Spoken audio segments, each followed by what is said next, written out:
Espero les guste este video y trataré de traer más con más frecuencia. Si te gustó dale me gusta y suscríbete al canal. La pregunta no era ¿deberías comer carne humana? Dice un historiador, pero ¿qué tipo de carne debes comer? La última línea de un poema del siglo XVII de John Donne motivó la búsqueda de Louise Noble. Las mujeres, decía la línea, no son solo dulzura e ingenio, sino mamá, poseída. Dulzura e ingenio, seguro.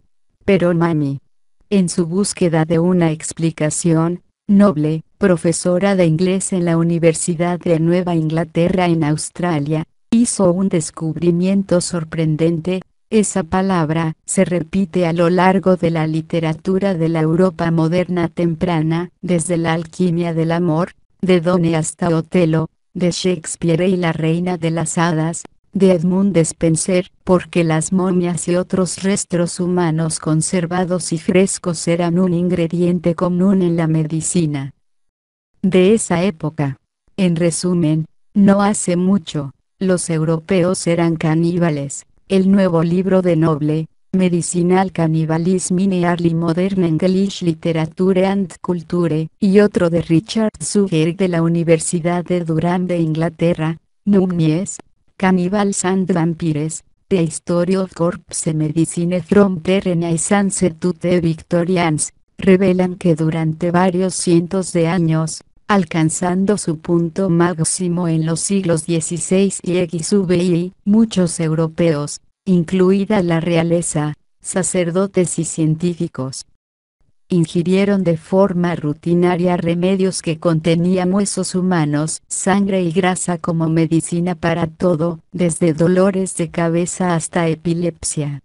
Hubo pocos opositores vocales de la práctica, a pesar de que el canibalismo en las Américas recién exploradas fue vilipendiado como una marca de salvajismo. Se robaron momias de tumbas egipcias, y se saquearon cráneos de cementerios irlandeses. Los sepultureros robaron y vendieron partes de cuerpos. La pregunta no era ¿deberías comer carne humana? Sino ¿qué tipo de carne debes comer? Dice Suger. La respuesta, al principio, fue la momia egipcia, que se desmenuzó en tinturas para contener el sangrado interno. Pero pronto siguieron otras partes del cuerpo. El cráneo era un ingrediente común, tomado en forma de polvo, para curar las dolencias de la cabeza. Thomas Willis, un pionero de la ciencia del cerebro en el siglo XVI, elaboró una bebida para la apoplejía o hemorragia, que mezclaba cráneo humano en polvo y chocolate. Y el rey Carlos II de Inglaterra bebió The King's Drops, su tintura personal, que contiene cráneo humano en alcohol. Incluso el tupé de musgo, que creció sobre un cráneo enterrado, llamado usnea, se convirtió en un aditivo preciado, y se cree que su polvo cura las hemorragias nasales y posiblemente la epilepsia. La grasa humana se utilizó para tratar el exterior del cuerpo. Los médicos alemanes, por ejemplo, prescribían vendajes empapados en él para las heridas, y frotar grasa en la piel se consideraba un remedio para la gota. La sangre se obtuvo lo más fresca posible, mientras que todavía se pensaba que contenía la vitalidad del cuerpo. Este requisito hizo que fuera difícil de adquirir. El médico suizo-alemán del siglo XVI, Paracelso, creía que la sangre era buena para beber, y uno de sus seguidores incluso sugirió extraer sangre de un cuerpo vivo.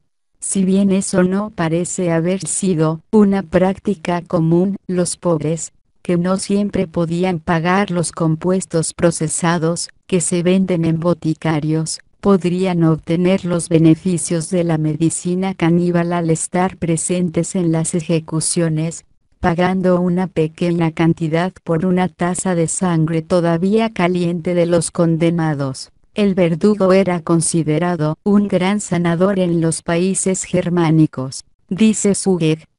Era un leproso social con poderes casi mágicos. Para los que prefirieron su sangre cocida, frote grasa en un dolor y podría aliviar su dolor, empuje musgo en polvo por su nariz y su hemorragia nasal se detendrá. Si puede pagar las King's Drops, el alcohol flotante probablemente lo ayude a olvidar que está deprimido, al menos temporalmente. En otras palabras, estos medicamentos pueden haber sido útiles de manera incidental, aunque funcionaron mediante el pensamiento mágico, una búsqueda más torpe de respuestas a la pregunta de cómo tratar las dolencias en un momento en el que aún no se comprendía ni siquiera la circulación de la sangre. Sin embargo, el consumo de restos humanos encaja con las principales teorías médicas del momento. Surgió de ideas homeopáticas, dice Noble. Es como curas como. Así que comes cráneo molido para los dolores de cabeza. O beber sangre por enfermedades de la sangre. Otra razón por la que los restos humanos se consideraban potentes era porque se pensaba que contenían el espíritu del cuerpo del que fueron extraídos. El espíritu se consideraba una parte muy real de la fisiología, que vinculaba el cuerpo y el alma. En este contexto, la sangre fue especialmente poderosa. Pensaban que la sangre llevaba el alma, y lo hicieron en forma de espíritus vaporosos, dice Zugeg. La sangre más fresca se consideró la más robusta. A veces se prefería la sangre de los hombres jóvenes, a veces la de las mujeres jóvenes virginales. Al ingerir materiales de cadáveres, uno gana la fuerza de la persona consumida.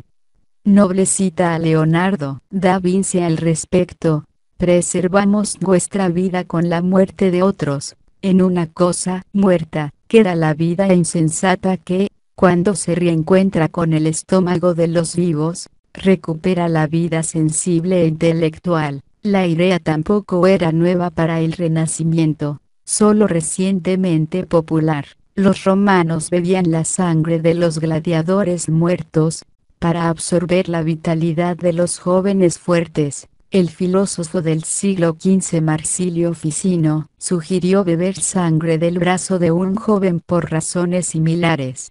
Muchos curanderos de otras culturas, incluso en la antigua Mesopotamia y la India, creían en la utilidad de las partes del cuerpo humano, escribe Noble.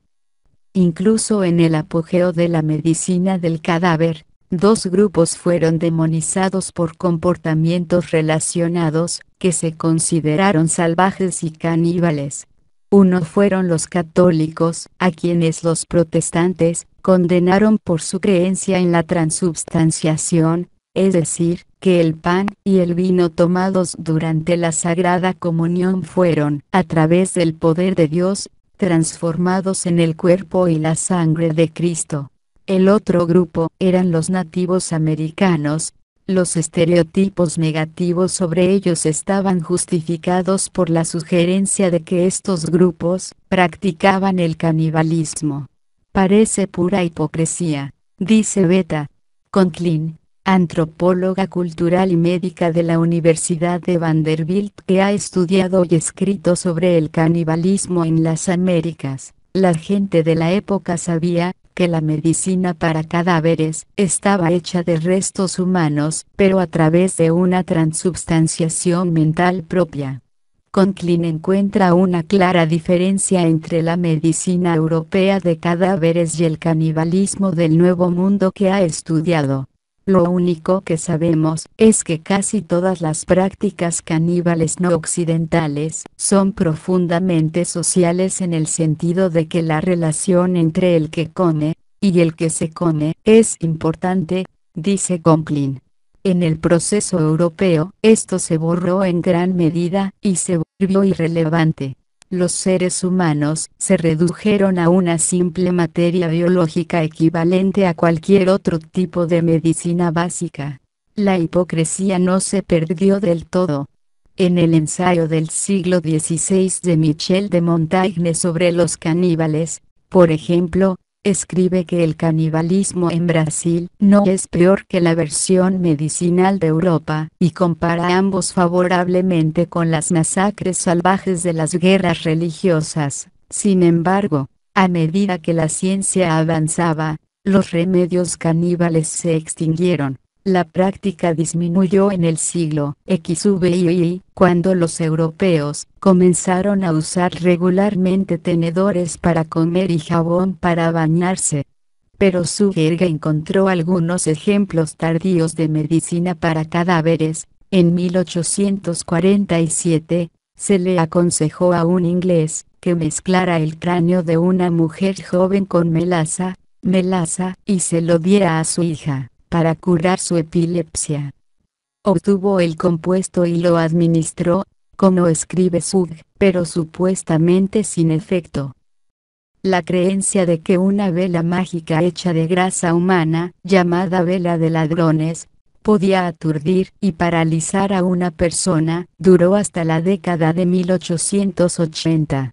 La momia se vendió como medicina en un catálogo médico alemán a principios del siglo XX. Y en 1908, se hizo un último intento conocido en Alemania de tragar sangre en el cadalso. Esto no quiere decir que hayamos pasado de usar un cuerpo humano para curar a otro. Las transfusiones de sangre, los trasplantes de órganos y los injertos de piel son ejemplos de una forma moderna de medicina del cuerpo.